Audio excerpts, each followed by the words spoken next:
And now it's time for the product and also the quotient rule. So these two are very important rules that you'll be using for the rest of calculus. First of all, the product rule. So the product rule is for something like this. Y equals, it's a product, let's say it's x plus 7 times x plus 11. So you could go ahead and multiply this out, use FOIL, combine like terms, etc., and then take the derivative. Or you could take the derivative using the product rule. Now the thing is, if this was raised to the 8th power and this was raised to the 10th power, then if you decided to multiply it out, that would take a long time. So instead, we should use the product rule. So the product rule goes like this. Suppose that you have two things that are being multiplied. I'm just going to call them A and B. And then you're trying to find the derivative of that. Well, the rule basically says you can only take one derivative at a time. So take the derivative of A. And then leave B alone. Next, leave the A alone and take the derivative of B. Put a little plus sign in between, and that is the product rule. So for this one, which I'll go ahead and label as example number 1. So this one raised to the 8th, that's the A. This one raised to the 10th, that's the B. So starting here, take the derivative of this. So that's going to be the power rule. The 8 goes down in front and you multiply. And then subtract 1 from the exponent. So we've done this part, A prime. Then just take B, copy, and paste it.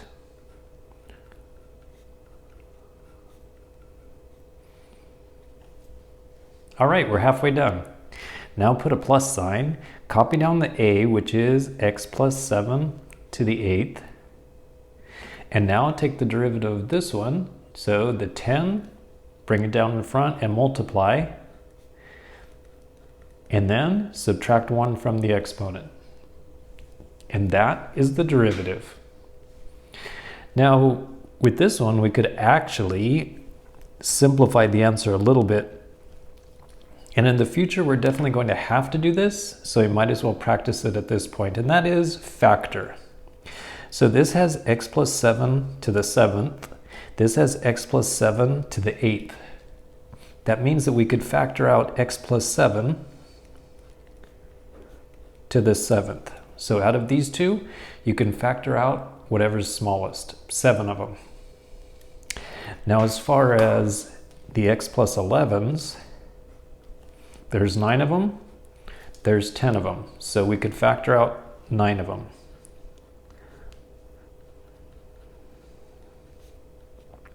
And then what remains? So this got factored out completely, this did not, and 9 of these got factored out, so there's 1 that remains. So there's an 8 and there's a x plus 11.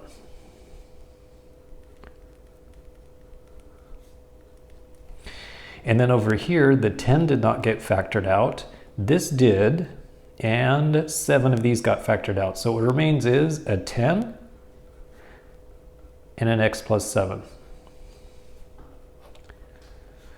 So then my final answer is there's x plus 7 to the 7th, there's the x plus 11 to the 9th, and then in here this would be 8x and 10x, so that's 18x.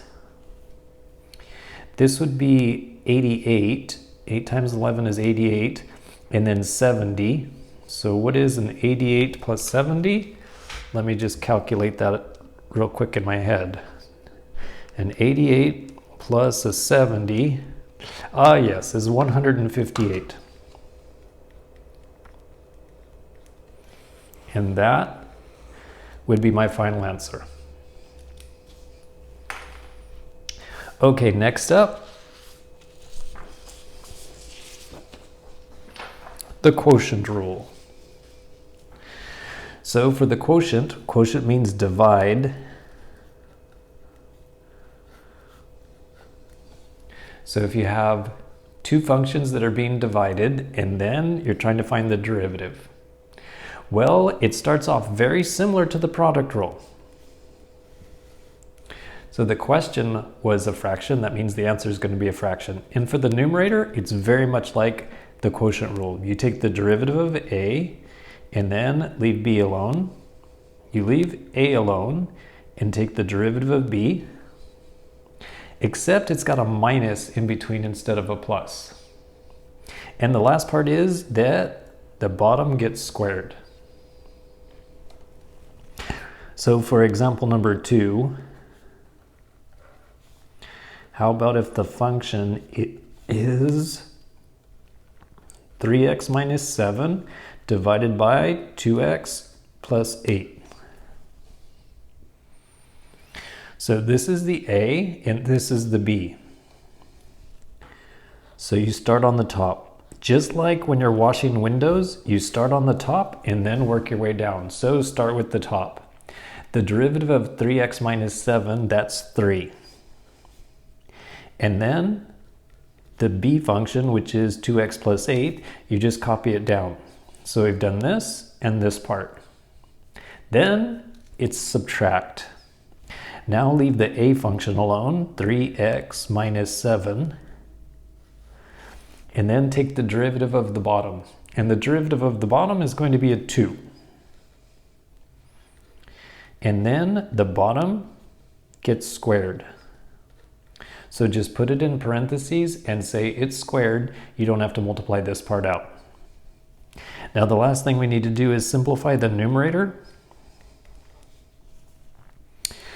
So let's see, there would be, you know what, I better go ahead and just multiply this out so I don't lose any terms. So this is going to be 6x plus 24. Then this would actually be 6x, but with a minus sign, so minus 6x. And then this times this is going to be negative 14, but because of this, it becomes a positive 14.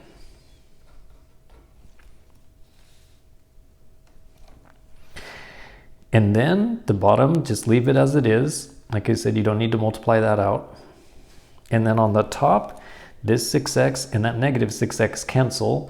So what remains is 24 plus 14.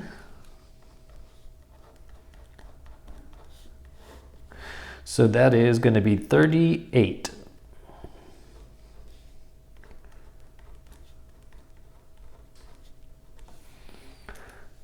All right, then we're done with that one. But before we go on, I just want to point out one little thing. If it says, where's the derivative equal to 0? That would be when the top equals 0. Because the only way that a fraction can equal 0 is if the top equals 0. So if it said, when does the derivative equal 0? That would be when the top equals 0 and the top never equals 0. If it asked, when is the derivative undefined? Then you put the bottom equal to 0. Because if the bottom equals 0, that means you're divided by 0 and it's undefined. We'll be doing a lot of that in the next sections coming up. Now, for some reason in this section, they threw in one other derivative. And that is actually one of the easiest derivatives there is. The derivative of e to the x. And the derivative of e to the x is e to the x. Don't have to change it at all. It's the only function that does that. The derivative of e to the x is exactly the same thing, e to the x. Now we can use that in combination with the product and the quotient rules. So for example number 3, how about if the function is x squared times e to the x?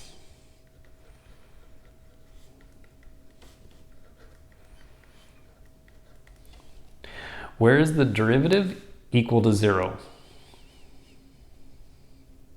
So first of all, for the derivative, for that, we need the product rule. So you take the derivative of the first function, the derivative of x squared, that's going to be 2x. And then you leave the e function alone. Then the product rule goes plus. This time, leave the x squared alone, and now take the derivative of e to the x, which is e to the x. So there's the derivative. Now set it equal to 0. Well, when you set this equal to 0, notice that we could factor out e to the x, and also we could factor out x. So you factor those out. And for this term, this got factored out and the e got factored out, so all that remains is this 2. And then an x got factored out of here, so there's one x that remains, and the e got factored out. Now that it's factored and set equal to 0, you can separate this into 3 problems. And you say that the first factor could equal 0, or the middle factor could equal 0, or the 2 plus x could equal 0. Because if you multiply 3 things and you get 0 as the answer, one of those 3 things has to be 0. Maybe all 3 of them are, but for sure at least one of them does. Well, as you can see, this one is already done. For this one, this is basically saying if you look at the e function, which looks like this, then when does it cross the x-axis? And it never crosses the x-axis. So this one has no solution. And for this one, all we need to do is subtract 2 from both sides, so x equals a negative 2. Now let's graph the original function and see what's going on at 0 and at negative 2. It must be something truly fascinating.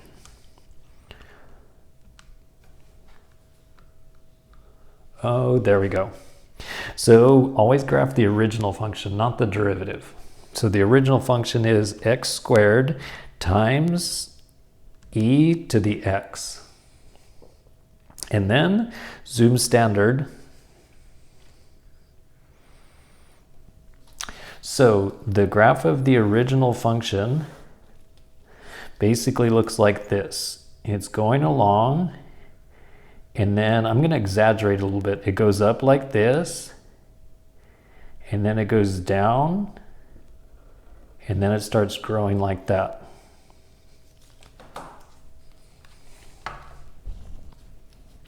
So this point right here, when it reached the top of that hill, that would be when x equals negative 2.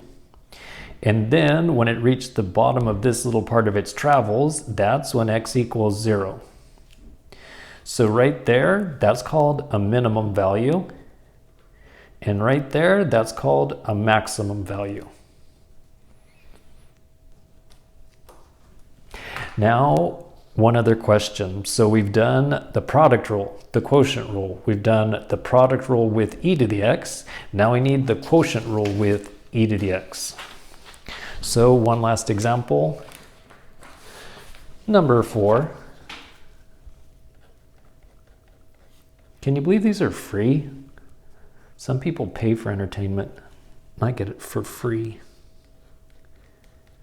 So the function is going to be e to the x divided by x plus 1. So we'll need to use the quotient rule. But there's more to the question, and that is find the equation of the tangent line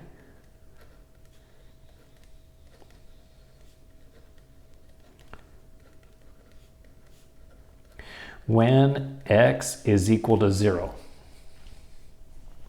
So for the slope of the tangent line, that comes from the derivative. So we're going to need to take the derivative and then plug in 0 to find the slope. To find the equation of a line, you need both x and y. So I also need to find out what y equals. So y equals e to the 0 over 0 plus 1. So just plug in the 0 into the original function. So e to the 0, that's a 1. So that means that it's 1 divided by 1. So the y value is 1. All right, that part's done. Now we need to find the derivative. So f prime will equal. Sometimes what I like to do is go ahead and write down that the bottom is going to have to be squared, because sometimes I get wrapped up in the quotient rule and then I forget to do that part, and that's the easiest part. All you got to do is put parentheses and a square. It's done. Now for the top part. Start with the top. The derivative of e to the x is e to the x. And then you just leave the bottom one alone, x plus 1. Then it goes minus, now leave e to the x alone, and take the derivative of x plus 1. You're right, it equals 1. There we go. Now plug in the 0. So this is going to be e to the 0 times 0 plus 1 minus e to the 0 times 1 over 0 plus 1 squared. And whatever this equals, that's going to be the slope of the tangent line. So right here, this is equal to 1 times 1, so that's just 1. This is also 1 times 1, which means that the top is going to equal 0. Because that'll be just 1 minus 1 equals 0. And then this is just going to be a 1 squared, so it turns out that 0 is the slope. Oops. 0 is the slope, not slople, slope.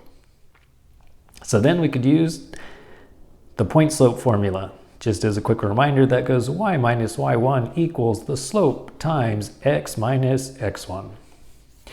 Here's our x1 and y1, and here's our slope m. So now the formula go y minus the y value of 1 from right there equals the slope times x minus the x value of 0.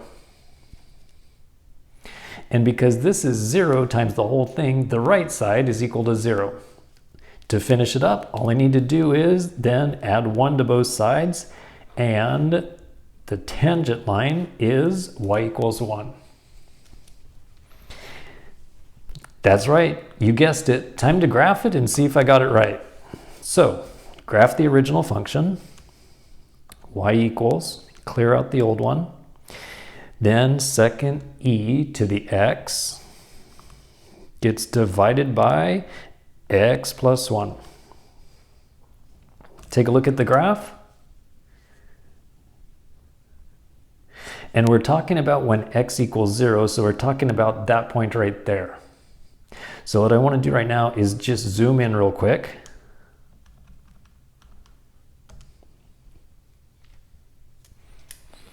I wish I could get rid of that glare from the screen. Okay, I can't. So we're talking about at this point right here. So right there. So then if I draw the answer that I got for the tangent line, which was y equals 1, then that should go straight across the screen, only hit the graph right there at that one point. That is the tangent line. So turns out I got it right. That looks more like a smirk than a smile. It's supposed to be a smile. There you go.